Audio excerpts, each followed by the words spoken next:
ఎప్పుడు చేసుకునే పప్పు బోర్ కొట్టిందా? ఒక్కసారి ఇలా వేయించి పప్పు చేసి చూడండి. ఇంట్లో అందరూ ఇంకొంచెం పెట్టు అంటారు. ఈ చిన్న టిప్ మీ పప్పు రుచిని పూర్తిగా మార్చేస్తుంది. అందరికీ నమస్కారం.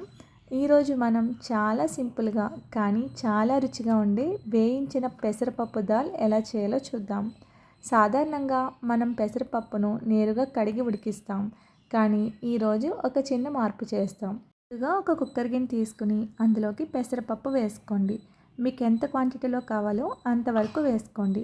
నేను ఇక్కడ 3/4 గ్లాస్ వరకు పెసరపప్పు తీసుకున్నానండి.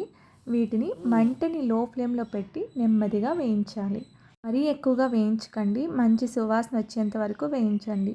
ఈ చిన్న స్టెప్ వల్ల పప్పుకు ఒక అద్భుతమైనటువంటి ఫ్లేవర్ వస్తుంది. అంతేకాదు ఉడికిన తర్వాత పప్పు చాలా టేస్టీగా ఉంటుంది. ఇలా వస్తే సరిపోతుందండి. ఇప్పుడు వేయించిన పప్పును బాగా కడగండి. పెసరపప్పులో ప్రోటీన్ అనేది ఎక్కువ ఉంటుంది. శరీర కండరాల పెరుగుదలకు సహాయపడుతుంది. గుండె ఆరోగ్యానికి ఎంతో మంచిది. కొవ్వు తక్కువగా ఉండి గుండెను ఆరోగ్యంగా ఉంచడంలో సహాయపడుతుంది. ఇప్పుడు గ్లాస్కి గ్లాసున్నర వరకు వాటర్ అనేది వేసుకోండి.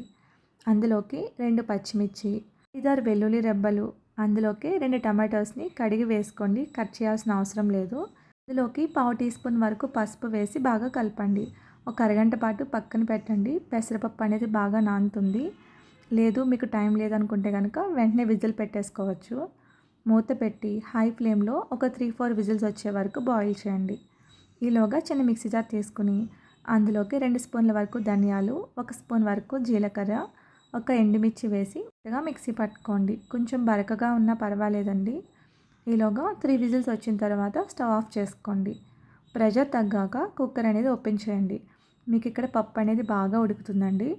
ఆ టైంలో మీ దగ్గర పప్పు గుత్తి ఉంటే కనుక బాగా ప్రెస్ చేయండి. లేకపోతే కనుక ఈ విధంగా నేను చూపిస్తున్న విధంగా బాగా ప్రెస్ చేయండి.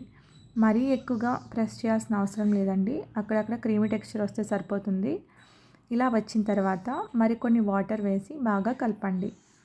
తగినంత సాల్ట్ వేసుకుని ఒకసారి బాగా మిక్స్ చేసి వెంటనే మీడియం ఫ్లేమ్లో పెట్టి బాయిల్ చేయండి.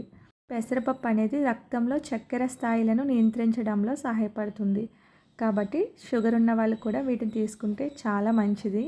బరువు నియంత్రణకు కూడా ఉపయోగపడుతుంది. ఎక్కువసేపు కడుపు నిండిన భావన కలిగిస్తుంది. యాంటీ ఆక్సిడెంట్లు పుష్కలంగా ఉంటాయి. శరీర కణాలను రక్షించడంలో సహాయపడతాయి.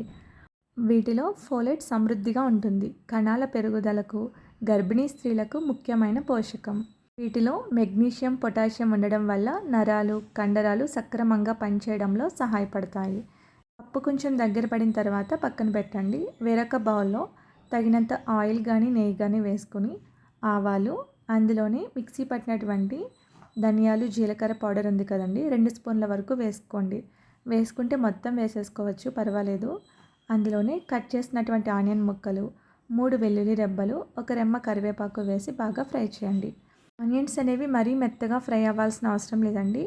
కాసేపు మగ్గితే సరిపోతుంది. చివరగా ఇంగువ చిటికెడు వేస్తే సువాసన మరింత పెరుగుతుందండి. అసలు స్కిప్ చేయొద్దు. ఈ తాలింపు మొత్తం బాగా వేగిన తర్వాత ఉడికించిన పప్పును వేసి బాగా కలపండి. అందులోకి కొత్తిమీర కూడా కట్ చేసి వేసుకోండి పైన కొద్దిగా. ఆ రుచి నిజంగా అద్భుతంగా ఉంటుంది. ఈ పప్పుకి కాంబినేషన్గా ఆలూ ఫ్రై కానీ, బెండకాయ వేపుడు లేదా అప్పడం ఉంటే భోజనం ఇంకో లెవెల్లో ఉంటుంది. వేడివేడి అన్నంలో నెయ్యి వేసుకుని తింటే చాలా బాగుంటుందండి. ఈసారి ఈ విధంగా ట్రై చేసి చూడండి. ఇంట్లో చిన్నపిల్లల నుంచి పెద్దవాళ్ళ వరకు అందరూ ఇష్టంగా తింటారు. ముఖ్యంగా రోజు అదే పప్పా అని అనేవాళ్ళు కూడా ఈ స్టైల్లో చేస్తే ఖచ్చితంగా మెచ్చుకుంటారు. కాబట్టి ఈసారి సాధారణంగా కాకుండా పెసరపప్పును ముందుగా వేయించి దాల్ చేసి చూడండి. ఒక్కసారి ట్రై చేస్తే మళ్ళీ మళ్ళీ ఇలానే చేయాలనిపిస్తుంది. జీవితంలో చిన్న చిన్న మార్పులే పెద్ద ఆనందాన్ని తీసుకొస్తాయి. వంటల్లో కూడా కొత్తగా ట్రై చేస్తూ ఉండండి. ఈ రెసిపీ నచ్చితే ఒక్క లైక్ చేయండి. మీ ఫ్రెండ్స్తో షేర్ చేయండి. Thank you.